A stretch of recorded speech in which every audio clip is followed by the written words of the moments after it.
Welcome to the Build a Purposeful, Profitable Business Doing What You Absolutely Love podcast, hosted weekly by me, Ange, your work from anywhere coach, professional copywriter, published author, and business owner of 20 years. In every episode, I will deliver useful insights to help you find your voice, position your value, demystify the marketing tech, and run your business on your terms. So come on in.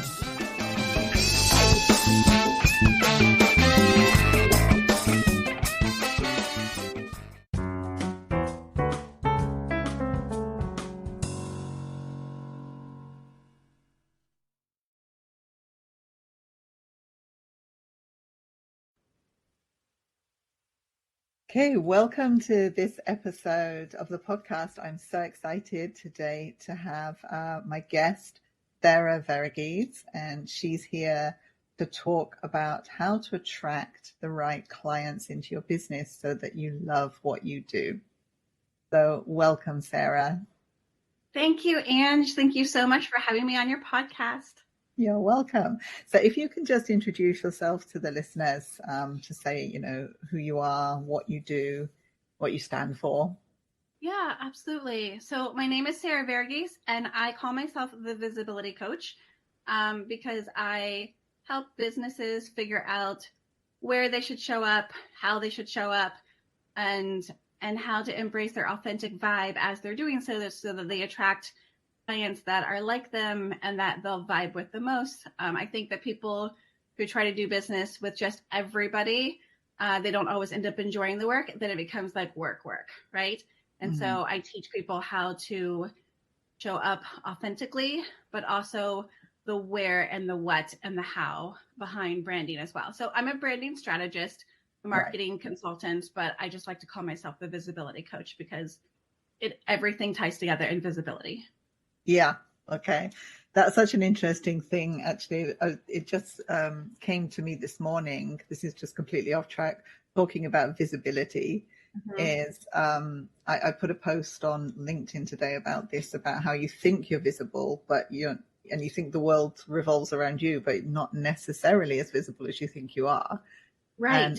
And this came across when I got an email from a guy. And then I did a search on my emails just to find that email, and all his other emails came up, and I had seen none of them. Absolutely none.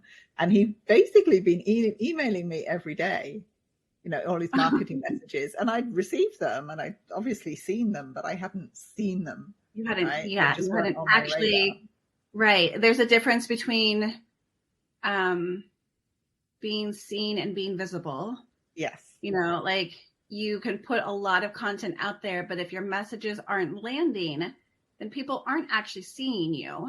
Yeah. There's a reel on Instagram that's going around that's kind of does everything is content, everything is content, everything is content. And it has like this little ditty to it where it's like saying like anything you put out is content. And I'm like, no, that is not true. Not everything is content, because you can be a wedding photographer and, be putting out pictures of your kids.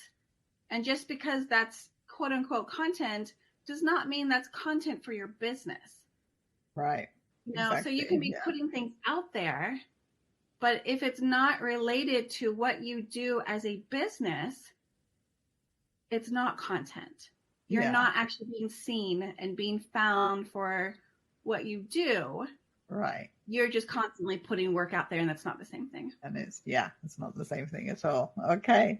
And I think as well, because my listeners, a lot of them will be people that are just starting out in business. So a lot of this will be completely new to them anyway. Yeah. And they'll be just trying to find their feet and trying to find what is their message, what is their voice. Right. What advice would you have for them as to I love how this. to show up? Yeah, I love this. I actually work with a lot of businesses that are just starting out. So in the beginning, it's quite natural not to know your audience. You know what you do, but you don't always know who you're talking to. And that's not a wrong thing. People will say niche down. And yes, absolutely. But in the beginning, if you don't know who you're talking to, it's better to make a list of everything that you could talk about potentially, and find the things that have the most in common, and ask yourself, if I talk about this, will this tell people who I am and what I do? Right. And so you simplify it. So you pick, and I suggest picking 3.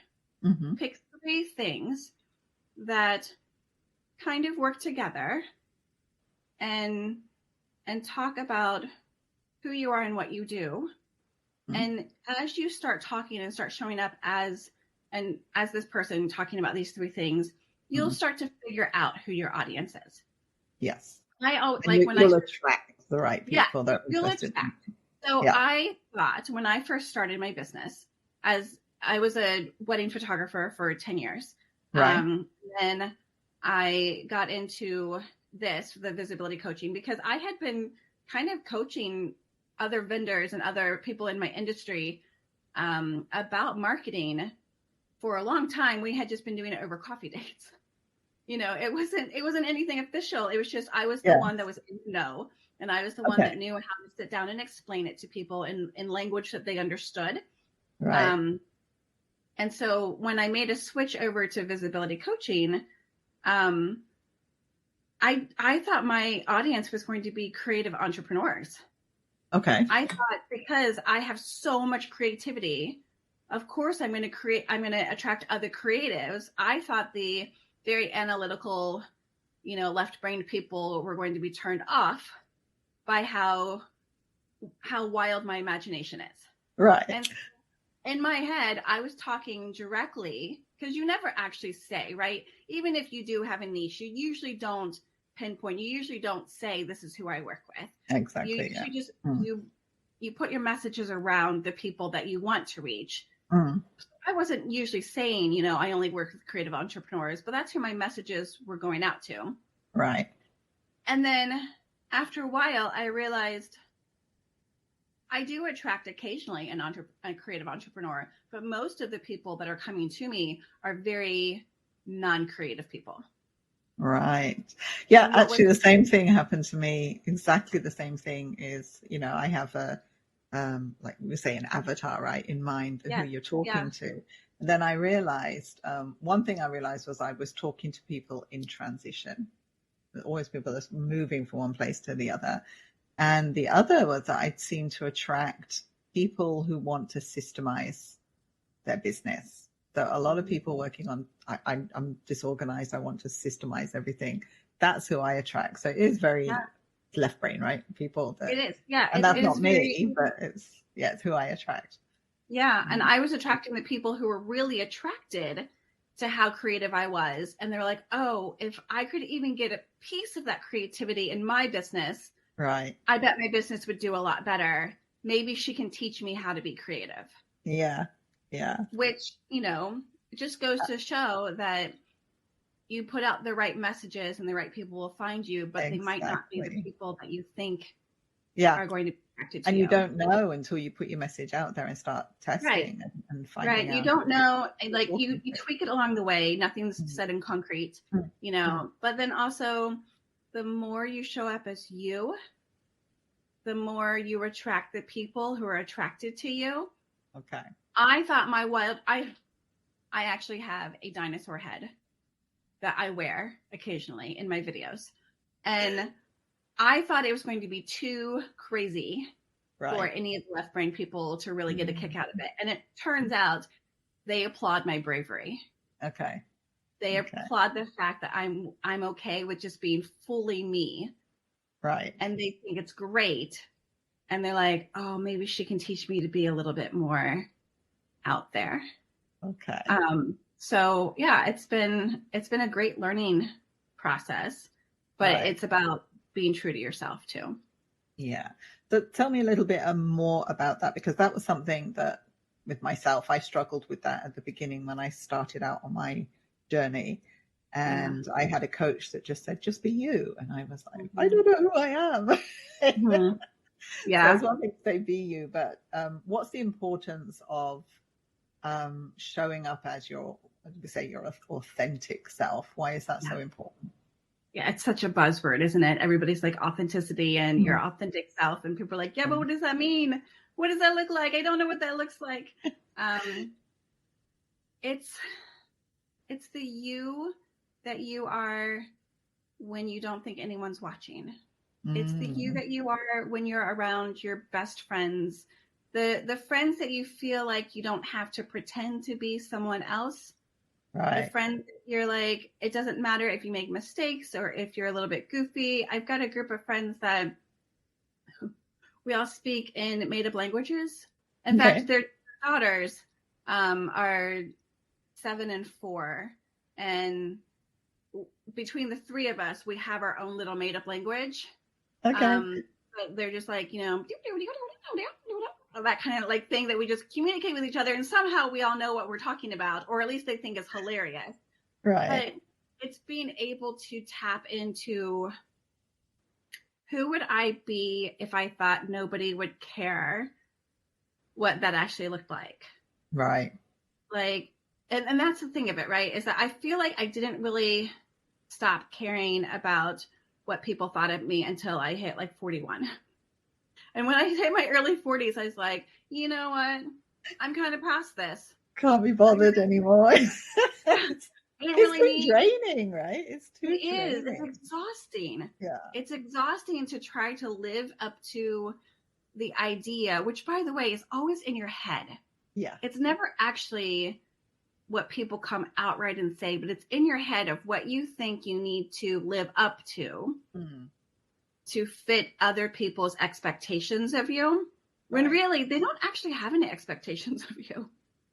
Like, they're not really thinking about you as much. We tend to make up a lot of things in our heads about, and comparing ourselves to others. I think this is another thing, right? About this imposter syndrome and I'm not as good as this person. And then a lot of times we're comparing ourselves to people who may like be 10 years in advance and they've been doing it for a lot longer or whatever. That's the thing is that, I've had people tell me recently, they're like, oh my goodness, you've like blown up. You're like, you've just all of a sudden you're just there. And I'm like, no, I've always been here.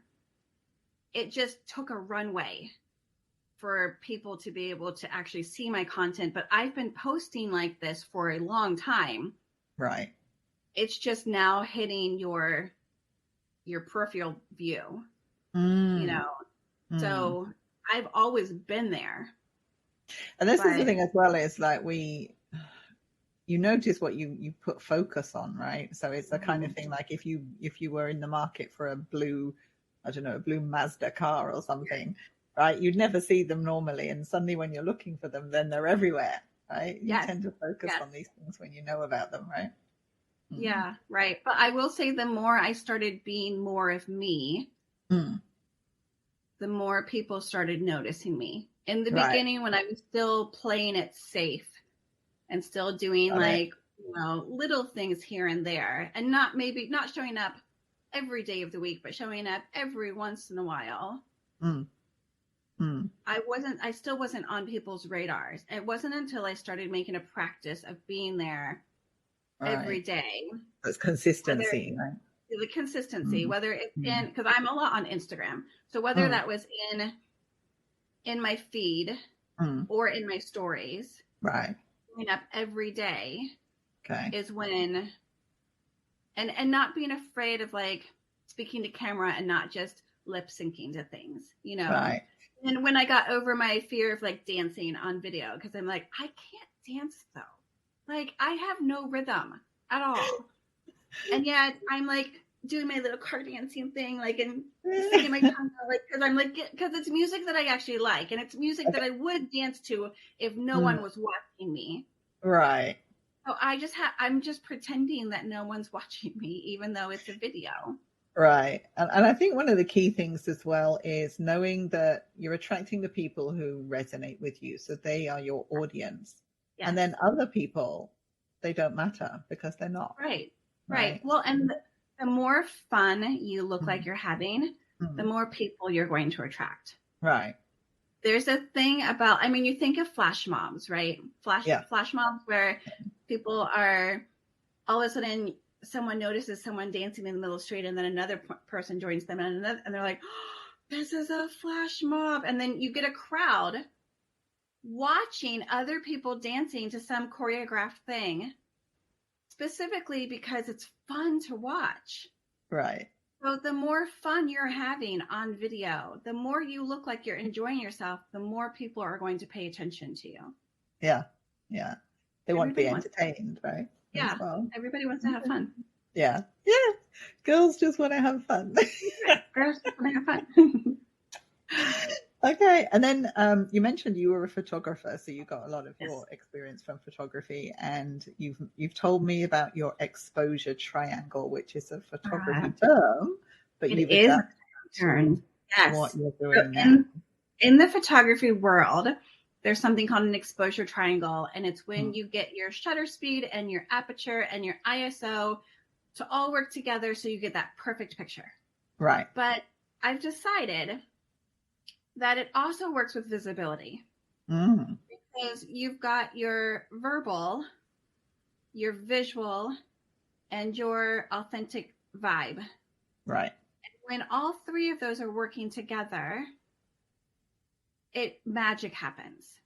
That's when the magic happens in your content. That's not, and I'll say not just in content, right? Because as a visibility coach, I don't just work with social media and online things. I also work with getting people out in public. Right. And when they're interacting with people, do they have the right messages? Are they dressed appropriately to match their vibe? Right. And I'll say not everyone has to be professional, right? Because a photographer that I work with for my branding photos, she has a very edgy vibe. That's her brand. Her brand is about being edgy. Right. So her clothing matches her vibe. You know, the way she shows up, the way she talks to people. It is a very edgy brand. In fact, we were even talking about at the last photo shoot, we were talking about her wanting to grow her hair back out. She's like, my hair is super short right now and it kind of matches my brand, but I want to grow it back out again. I said, well, yeah, grow your hair back out. You know, that's not going to change your brand. It's the vibe that you're bringing. Right. That is going to attract people no matter what your hair looks like. Right. You know, It's the exposure triangle of everything working together. Right. Okay. Yeah. So it's basically telling people just be yourself. It takes the pressure off when you can just be you, right? It really does take the pressure off. And then, as we say, you will attract the people you want to. So talk about that in terms of when you're running a business. What's the difference between having the ideal client or those clients that are attracted to you and you want to work with, and then not? What's the difference between those two? Because maybe some people won't have had this experience yet. And I can totally relate, because I can think back to myself even a few years ago and remembering what it was like for me when I was in gimme mode. What's that? And I was in gimme mode. And I like to say I was a gimme monster. Gimme business, gimme business. I need business. Okay. Wherever this is, gimme. And the problem is when you're in a gimme mentality, you're not attracting people who are attracted to you. You're grasping at business. And so you're not even sure who you are. You're not even caring who you are because you're so concerned with like just attracting any business. Yes. But the problem is then that's when you attract the vampires. That's when you attract the vampires that are going to suck the life out of you because you didn't show up as you. And when you don't show up with you, you attract anybody. And anybody who does not mesh with you in real life, it's almost like dating apps. You know, it's almost like when you are just going out with anybody and everybody, and then the guy that you go out with or the person that you go out with isn't really your style at all. And by the end of the day, you're like, oh, this is just exhausting. Like, why do I even try? Why do I even bother putting myself out there if I got losers like this I'm attracting all the time? Well, it's because you're not being your authentic self. Excellent. You are not putting your authentic self out there, and then, or you are, and then you're still accepting anybody. Right. Yeah. Because it goes both ways. So I have a couple examples of this, but it also kind of goes to the idea of the difference between scarcity and abundance. Mm-hmm. And that's one of those things that's really hard to teach. It's definitely a mindset thing.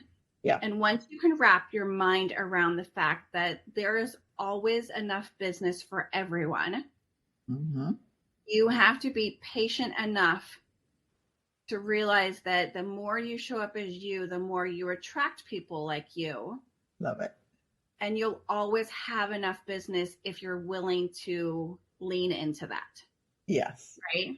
Yeah. But if you're not, you get the clients who will suck every ounce of energy from you, which is why they're vampires. Mm-hmm. And they'll just make you think, I'm obviously not charging enough. And this wasn't worth it. And I'm not good at this. And all of the doubts that make you question everything. Comes a cycle then, right? Downwards. Absolutely. But it actually has nothing to do with any of that. It's because you are not being you. Yeah. Or you are taking on everybody and anybody. Because, I mean, you could attract all kinds of people. I attract all kinds of clients to me. But if they're the kind of clients that waver back and forth and I don't know, and they negotiate with you on your prices and they try to get you to they don't see your actual value. Yes. And you're like, they're going to be such a pain to work with. Yeah. You just don't want to work with people that don't recognize your value because, as you said, they will just suck the energy. You have to protect your energy. Yeah. If you take them anyways. Yeah. Even though in your head you're like, this is not going to be a good fit, you were asking for trouble. Stop it. Stop it. Yeah. And I think with me, because I've been in business for 20 years and over the years, I've come to recognize the warning signs, the red flags that come up in conversations before you take them on. Yes. So, and I would say, trust your instinct. Trust your instinct. Yes. There's something telling you this is going to be a nightmare. This is going to be a nightmare. And it will. Yeah. It'll always it absolutely will. Yeah. Yeah. If you quiet your mind enough and you ask yourself, here's the thing. If you ask yourself really honest questions, you already know the answers. Yes. The question is, are you willing to listen to the answers? Yeah. But most of the time you're like, is this person going to drive me crazy? And if you hear a yes, listen to that. It's not worth your sanity. It's not worth the money at the end of the day because they'll take so much of your energy away from the people that you do actually like working with. Exactly. And you have an obligation basically to serve those people. And if other people are sucking your energy away, you haven't got anything left, right? For the ones that you need to help. You do. Yeah. So important. It's so important. And this is all about building a business that you love, right? Yes. And obviously you're not going to love your business if you have sucky clients. It's like if you're leaving your 9 to 5, your W-2 job, or wherever you are in the world, whatever you call it, if you're leaving your corporate job and you're choosing to go into a business for yourself, specifically to have a better work life, a better life in general. You want more time with your family. You want more time to travel. You don't want to have coworkers that just drain you because they're constantly micromanaging and picking apart everything that you do. That means you have to be responsible for creating your own environment. Right. Because no one's there to, say, hey, this client is going to be, wasting your time. Now, I will say, get business buddies, please. Please have people or mentors or coaches that are there to help you make those decisions in the beginning when you're learning your own discernment in business.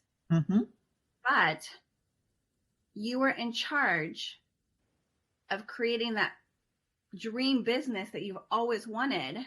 Mm-hmm. And part of that is being okay with saying no to money that is going to steal too much of your energy. Because Yes. in the business world, you can make money again. But the biggest thing that our biggest resources are time and energy. Yeah. And you can't get that back once it's expended. You can't get those back. Yeah, such a good point. Okay, Sarah, so it's been lovely having you on today. And thank you. It's so been lovely getting to know you. Yeah, it's great. And you mentioned how important it is for business owners, as well as they're building the business, to have mentors and to have people to rely on and to guide them, etc. Yes. I believe you have an offer for our listeners today. I do. So as a visibility coach, I have a 6-month one-to-one coaching program where I meet with my clients once a week for 6 months through some sort of phone call or Zoom call. And then we chat throughout the week as well. So they always have access to me, even on the times in between our actual calls. I provide video tutorials and what I call a playbook, because when I say I'm a coach, it's more like I'm a sports coach, where I don't wait for you to discover the answer on your own. I actually give you the answers. Nice. I give you the playbook, and I tell you, no, this is the strategy. This is how I want you to do this. This is where you're going to show up. This is what you're going to say. Nice. But it's still a team effort, right? It's them telling me what they want, where they want to be, and I'm giving them guidelines on how I think they can best get there. And so it's all laid out on my website. If you want to go visit, and we didn't even get into the whole T-Rex thing, but if you want to go visit She-Rex Marketing, She-Rex as in T-Rex. So that's SHE-Rex, REX-marketing.com. Right. And you'll see T-Rexes all over my website because, okay, so here's the thing. Everyone, everywhere around the world, I'm in Ohio in the United States. You're in Singapore right now, but everyone knows what a T-Rex is. Yes. And don't you want the same thing for your business? And so my mascot for my business is a tiny T-Rex named Martha the T-Rex. And she is just here to break stereotypes and to teach people how to be larger than life and to learn how to be unstoppable. And I embrace that. But my brand is very funny and playful. And, I use a lot of analogies and stories to teach with. So yeah, it's She-Rex Marketing.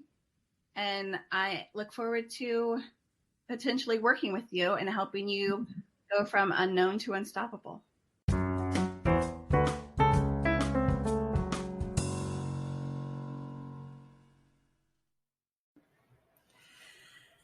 Okay, that's it for this episode. And if you've enjoyed it, then just press like and share it with others and subscribe so that you don't miss an episode in future. I would love to have you back.